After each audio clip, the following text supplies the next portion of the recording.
Hola, mucho gusto. Soy Alessandra, soy estudiante de tercer año de la Universidad Nacional Federico Villarreal en la carrera de literatura. Y el día de hoy les voy a exponer mi trabajo de la clase de interpretación de textos 2, la metalepsis hecha texto. Primero, ¿alguna vez se han metido tanto en un libro que lo sienten real? Como que la frontera entre lo que leen y lo que sienten que es real se desvanece. Bueno, hoy les voy a hablar sobre eso. Hoy vamos a explorar lo que pasa cuando esta línea no solo se desvanece, sino que se rompe y se vuelve física, algo que puedes cruzar y que es imposible de ignorar. Imaginen esto por un momento. Llevan 10 años leyendo la misma novela, una que nadie más que ustedes ha leído. Son 3149 capítulos y solo tú lo has leído, y cuando lees el epílogo, ¡boom!, se hace realidad todo lo que ves. El apocalipsis que leíste está delante de ti, está en las calles, está en la ciudad.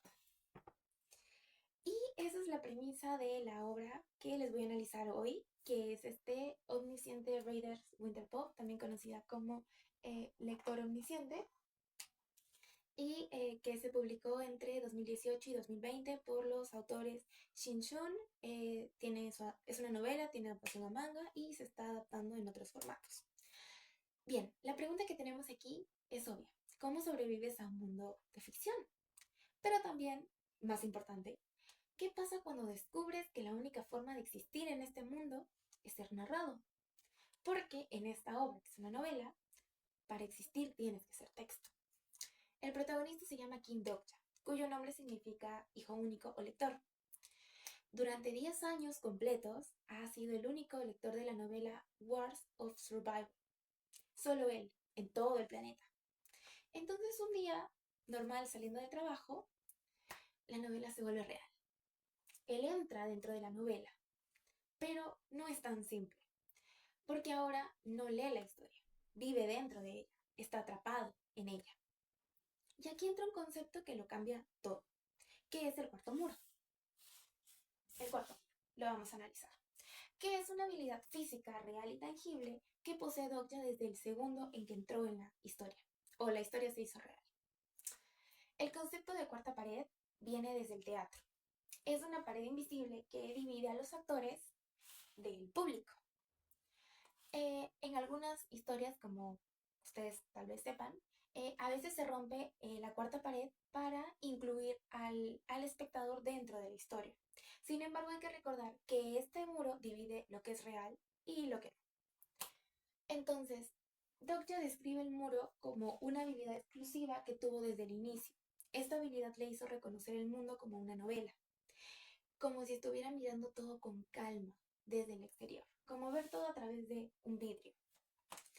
Entonces el cuarto muro mantiene una posición, hace que Dokja tenga una posición imposible. Él sigue siendo el lector, aun cuando vive como personaje. Es una paradoja viviente. Para entender esto, necesitamos hablar de Yen, un narratológico francés que revolucionó la forma en la que entendemos las historias. Él distinguió tres niveles fundamentales dentro de una historia. El extradiegético, que es cuando el narrador narra desde afuera. El diegético, que no, sí, el diegético, que es cuando un personaje narra la historia, sea protagonista o no. Y el metadiegético, que es cuando es una historia dentro de una historia. Normalmente estos niveles están separados y el narrador no puede entrar en la historia y el personaje no puede salir de la historia. Pero claro, aquí estas fronteras se rompen y Gennett lo llama metalepsis. Y dice que la metalepsis es una de las transgresiones más radicales para una historia. ¿Por qué? Bueno, porque si el lector entra en el texto, ¿cómo podemos distinguir lo que es real de lo que no? ¿Dónde empieza la realidad y dónde empieza la ficción? Todoro propone, siguiendo esta línea de pensamiento, Todoro propone algo revolucionario. Lo fantástico no es lo monstruoso en sí, sino el momento de la duda. En ese momento donde ni si el personaje ni nosotros sabemos si lo que ocurrió fue real o no. Y en ORB es una vacilación constante. Dokja se pregunta constantemente cuándo se dividió el mundo en realidad en una novela. Y no es una pregunta retórica, es fundamental. Dokja vive en la realidad que se convierte en una novela o en una novela que se parece a la realidad. Y lo brillante es que el cuarto muro no solo se representa simbólicamente, sino que se materializa. El muro literalmente tiembla, se endurece, cuando la frontera entre la realidad y la ficción está en peligro. Hay una escena donde Kim Dokja se reencuentra con Song Min-wo, un abusador de la secundaria, su bully básicamente, y el texto dice que el puño de Song Min-wo golpeó su abdomen y lo mandó a volar por los aires. Y aparece el mensaje: la habilidad cuarta pared está temblando. ¿Por qué tiembla? Porque el cuarto muro es una habilidad que divide la realidad de la novela. Es obvio por qué está temblando.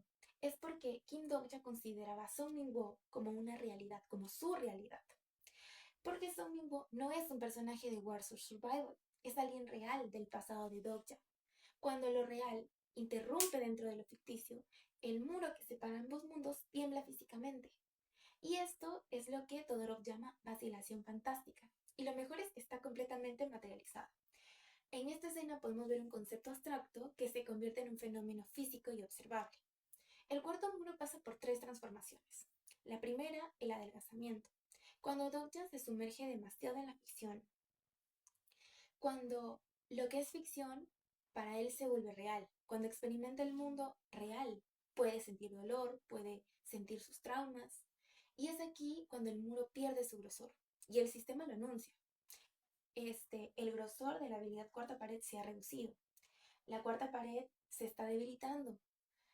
Eh, y Doctor reflexiona que si fue así como vieron los personajes el mundo, la lectura es diferente a la comprensión. Como lector de Wars of Survival, Doc ya sabía intelectualmente lo que pasaría, pero no era capaz de conectarse emocionalmente, como un personaje que vive los eventos. Porque una cosa es leer sobre un apocalipsis y otro es vivir el apocalipsis, vivirlo en carne propia. Y al perder esta distancia, el muro que lo defendía no está. La segunda transformación es la metalepsis forzada. Doc ya deja de ser un lector que observa para convertirse en personaje observado. Y esto ocurre cuando usa la habilidad punto de vista del lector omnisciente nivel 3, porque sí, tiene niveles. Esto le permite fundirse con la conciencia de otros personajes. Eh, Hay escenas donde entra dentro de la conciencia de de Jo Jong-hyuk y Shin Jo-sun, quienes son personajes. Cuando entra dentro de esos personajes, él describe: sentí sus pensamientos, sentí sus emociones, yo respiraba por su cuerpo. Doc ya se disuelve, ya no es lector ni personaje, sino que entra y se mimetiza con estos personajes para entender su punto de vista. Pero la tercera transformación es la más increíble, cuando el muro se convierte en un narrador automático, autónomo. Hay una escena donde Doja golpea el muro después de que éste devoró a su madre. Y el texto dice: la cuarta pared lamió mis puños. No, ¿qué dice? Eh, la cuarta pared dice: Kim Dokja está llorando. Y el muro lo registra, porque Dokja lo experimenta de forma física y subjetiva.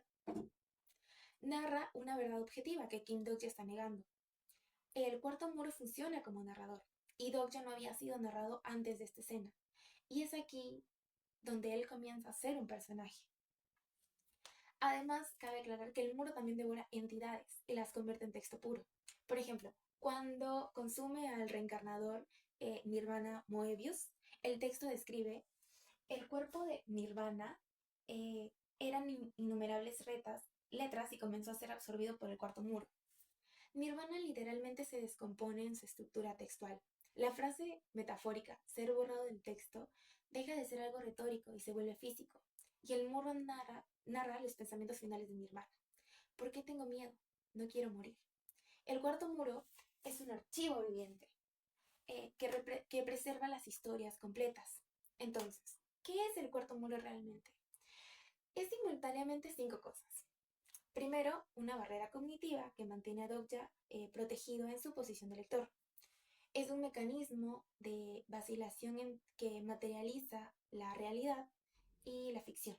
es un muro fronterizo. Luego es un mediador que permite cruzar los niveles.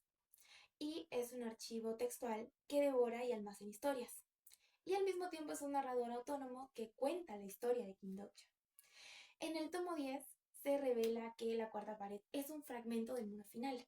El cuarto muro es una pieza del muro final, la frontera absoluta que separa la historia de su autor. Todo esto nos lleva a la siguiente propuesta. En este universo, existir es literalmente ser narrado. Las constelaciones, que son los seres más poderosos dentro de la narrativa, se alimentan de historias. Sin narraciones, sin historias, desaparece.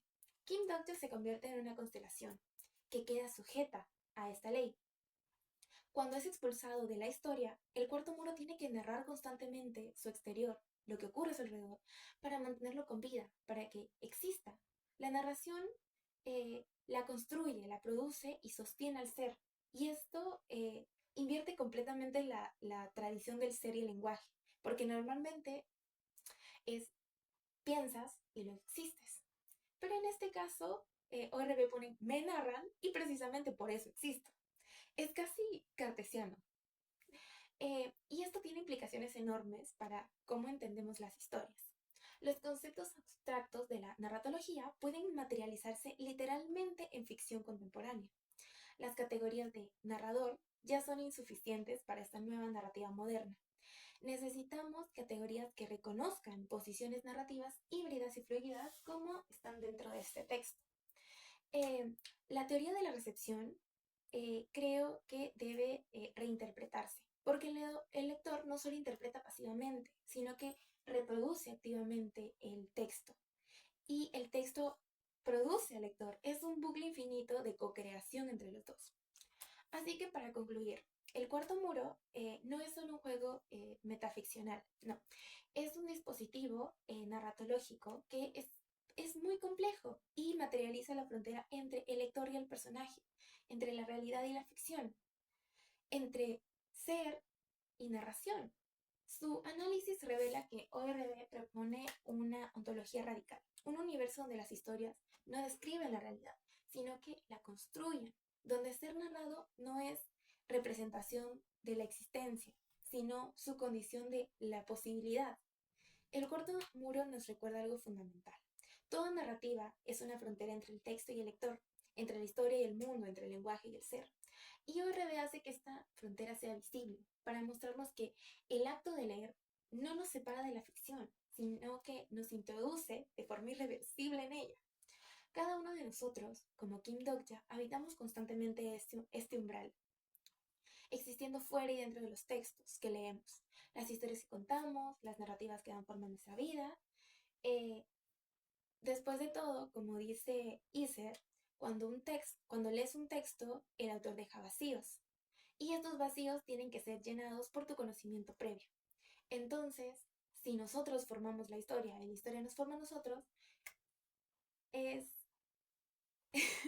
nos forma a nosotros, creo que la novela de Lector Omnisciente ha mostrado esto de forma física. Entonces, muchas gracias por su atención. Este es todo mi trabajo, ya hice las conclusiones. Espero que les guste y si se animan a leer la novela de Lector Omnisciente, se las recomiendo mucho. Es una de mis novelas favoritas. Y bueno, muchas gracias por su tiempo.